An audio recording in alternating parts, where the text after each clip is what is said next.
Welcome to this edition of the Million Dollar Mastermind podcast.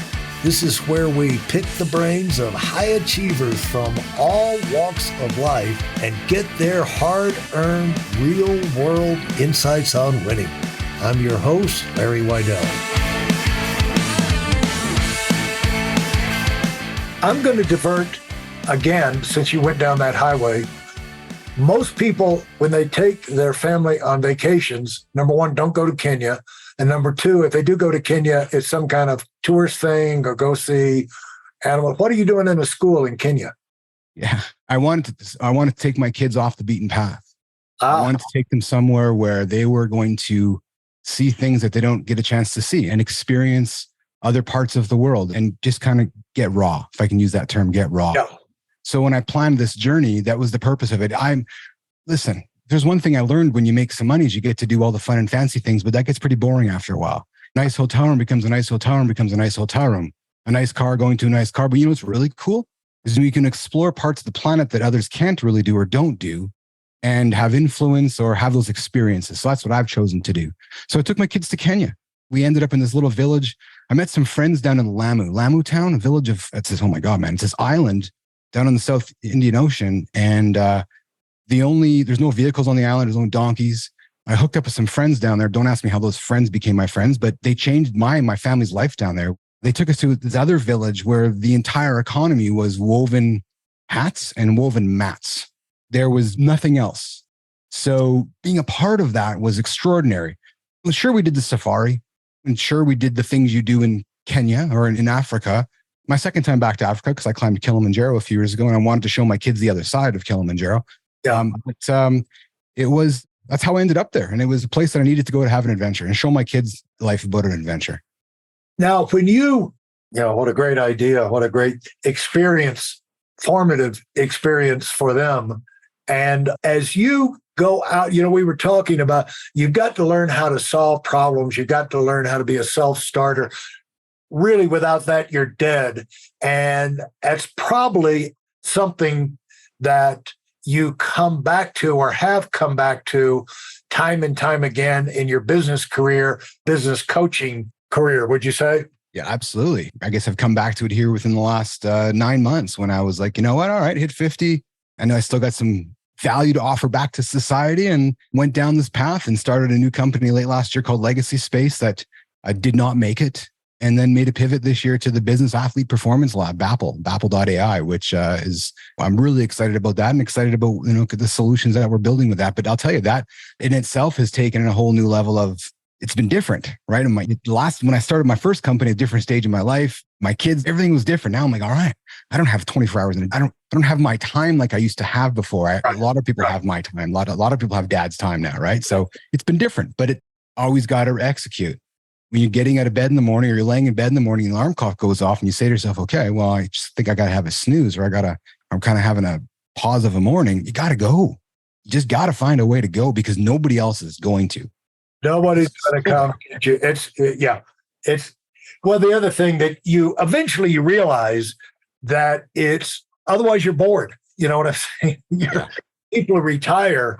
I mean, it's the thing if you're around successful people, it does for years. It's been known back then, like people would sell a company for $50, $100 million back when that was a lot of money. They get the trophy wife, they get the boat, they sail the world. And in 18 months, they're ready to blow their brains out because they're sick of the trophy wife. That, if they've joined a golf club, they played with the same 4 guys so many times, they want to kill them too. And they're looking for something to do because if you make $50 to $100 million, you probably got a pretty good brain on your shoulders. And you like accomplishing things. It's above having things and doing stuff. You like accomplishing things. And there's a lot to be said. And it needs to be, the quicker you can get this in your head as an adult, that once, first of all, you want to prove yourself, you want to move up, you want to get some credentials behind your name. But then it's a matter of doing it because just the sheer enjoyment of accomplishing, and those kind of benefits ripple back to you. And at some point, you got to do something. And recreation is only going to be satisfied in terms of getting you to recreate away from your work. Absolutely. No, I hear you, man. I absolutely hear you loud and clear. Listen, I see you seeing myself departed ways a couple of years ago, and I took those couple of years to really, like you said, I really slowed it down. I spent a lot of time in my garden. I spent a lot of time driving my kids around with my Uber hat. And then it was like, all right, Kenya was the peak for me. It was like, okay, done Kenya, celebrated 50, hit Kenya, boom, boom. Now it's back to work. And that's what Dad's been up to, back to work. How long did it take you? Where along the way did you get intrigued with sales or figure out that you could be good in sales? Because really the truth of it is, Keith, we're all in sales. I mean, if you're a mom with kids, you're trying to sell them on doing what they're supposed to do. You can't get away from sales. I was going to write a book one time, like everybody's a salesman. But it's interesting when you say that, Larry, because I could not agree more with you. It's funny because you look at a lot of organizations and everybody holds their hat up that they're the most important, HR or operations. They're all like, we're the most important. But they all forget. Everybody forgets. If nobody is selling the product, nobody has jobs. Right. Yeah. Period.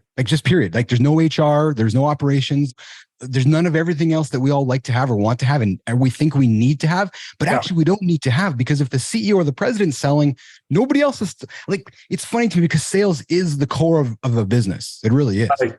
But you asked me what I got started. I got started when I was, 5 years old, 6 years old, selling caterpillars and selling rocks in my parents' driveway. My parents had gravel with speckles on them. And I thought that it was money. So I would put them in a jar, sit at the end of the driveway and try to sell them. And then I'd try to sell caterpillars. I'd put them in my jars, poke the holes. And then at my parents' end of the driveway on the mailbox, I'd put posters up, my caterpillars and rocks for sale. Nobody ever bought any, but I was like, I could make money by doing that. There was this, and again, I was this idea that brought up on this US American dream concept, right? And I'm serious because I grew up in the 80s. I grew up watching that, chasing the quote unquote, the dream. So I grew up chasing the Corvette. I ended up with a Tesla. So I grew up chasing those things, right? But it started as a young man. And when MTV was born, so I was around when MTV was around. So all that when America was kind of going, okay, here's what all this media and all this pop culture was born. And I was eating it up, Larry, eating it up. And sales became your ticket for getting there. I remember early on in college, where somebody explained to me 85% of the people that make above average income are in sales. The other 15% are professional athletes or doctors, lawyers, Indian chiefs, but 85% of them are salespeople. And at that time, that was not good news for me because to me, I thought sales was a magic trick. You'd see guys make sales as like, I don't even know what I just saw, but they wound up buying. But you unravel it and you find out there's a sequence, there's a process, there's questions, there's words that make these things happen.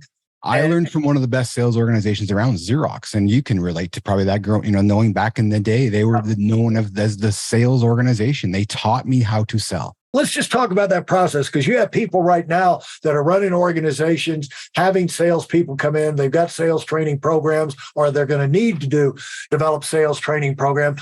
And I've got my own experience and philosophy about best ways of doing that. What was the way that you learned at Xerox, and then how is that you modified that as you built your own company?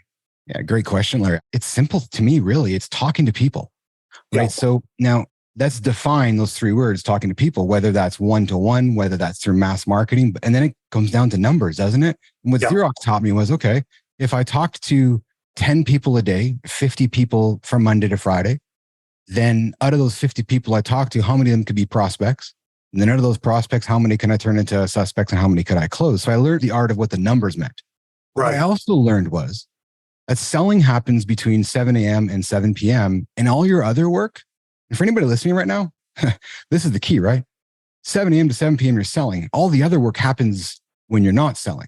Yeah. Right. And that's what people don't wrap their head around, right? Which is, if you really want to be different, you got to sell and you know what else? Sell at 2 a.m. when the CEO is up, or sell at 11 o'clock. I don't care. Anybody says, don't email, don't text somebody. I'll tell you what else a game changer for me, Larry, was the BlackBerry. So I had one of the first BlackBerries here in Manitoba. And as I had that and I was starting ICUC, the speed at which I was able to respond to things or reach out to somebody like yourself while sitting on my couch at 11 p.m. or midnight, and you're a CEO or a founder of a business, you're probably working too. Yeah. Those are the tricks that I learned, right? Yeah.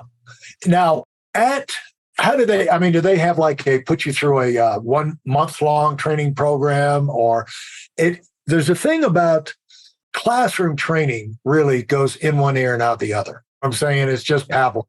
You have to have training that sticks. And you got to get them in live. At some point, you got to get them in live fire, real situation. You earn while you learn as quickly as possible. So things stick. And then if you don't have the answer, you're looking somebody in the eyes and you're going to say, next time I'm in this situation, I'm going to know the answer. And so you wind up paying attention. But how did they put you through that orientation and that learning process? Yeah, they sent me off to Toronto for, I think it was 3 or 4 days, and it was classroom training, but it was then buddying up and it was philosophical stuff. And it was as much brand training, right? Because Xerox is a brand. You got to know the company and the history and the story and drink the Kool-Aid. But it was teaching us the tactics involved. So if you're going to go to one business while you're there, why don't you go to the left door and the right door? So those simple things, right? So in the internet world, if you're going to talk to company A, let's use a better example. If you're going to talk to company B, well, why not reach out to company A and C? Because there's probably going to be so those little things that you're like, all right, okay, that makes sense to me. Yeah, okay. Right. So, and the other thing I think always helps me, and what I've told anybody that I work with, Larry, is that if you find yourself waking up or in the middle of your day going, I just don't know what to do. My list is massive and my head is spinning. I got all these things to do. If you can find the way to pause and stop and do one thing, one thing I'd recommend you do is sell.